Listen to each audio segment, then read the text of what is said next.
Welcome back. So again, we're exploring this spiritual realm and God and creation and heaven and hell.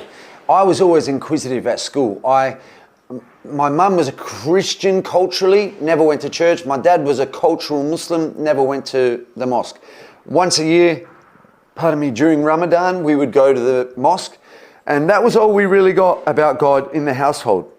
I was very inquisitive. I asked lots of questions, and I knew I would ask a lot of questions internally. I read a lot of books, and I knew there was something far greater than what I was getting taught at school. I just knew this beautiful world, the order, the laws, the way the human body works couldn't have just been millions of years of a cell, then becoming two, then four, then forming this, and then a fish, and then a lizard. I just knew. I believe in microevolution, not macro, because we've never even witnessed in science anywhere of macroevolution.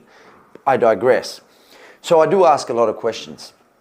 And when I came to the Lord, when I started believing and reading the Bible and praying, I was spending a lot of time praying, because what you invest in, you get out. And so as a Muslim, prayer is 5 times a day. As a Christian, it's not really there's no real order to it. It's about relationship. And like any relationship, the more time you spend with somebody, the more you get to know them, and the better and deeper your relationship goes. So I was trying to spend as much time, especially first thing in the morning. I try to spend like an hour, and the last thing at night, about 20 minutes. So I was doing that real consistently.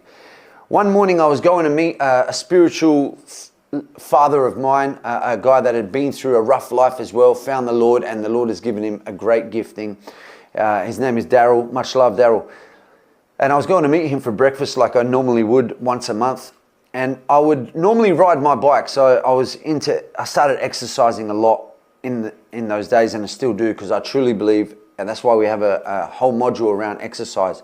I truly believe when your body moves, your mind grooves. It is key, not just for young men, but for anybody to move physically and to push themselves and exert themselves physically. So I would ride my bike a lot.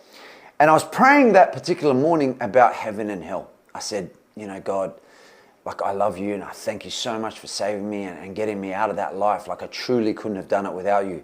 But, this heaven and hell, like, is it really a place? Is it just here on earth? Is it what you make of your life here on earth? Have you given us it all here, and we can either create heaven on earth through our thoughts, our minds, our habits, our goals, or hell? And I've seen very close remnants of both on earth.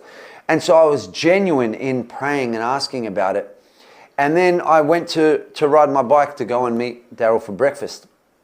As I was walking my bike out the driveway, shut the gate, and I didn't even take 3 steps with the bike. I was literally about to jump on. I heard, and this is one of very few moments I've heard what I think is an audible voice of God personally. And it was just clear and quiet and just firm, and I don't know, I can't explain it. It was buzzed out, but it said, "Catch the bus." To the point where, I kid you not, hand on my heart, out loud responded, "What did you say?" Like no joke. And I felt and I heard it again, "Catch the bus."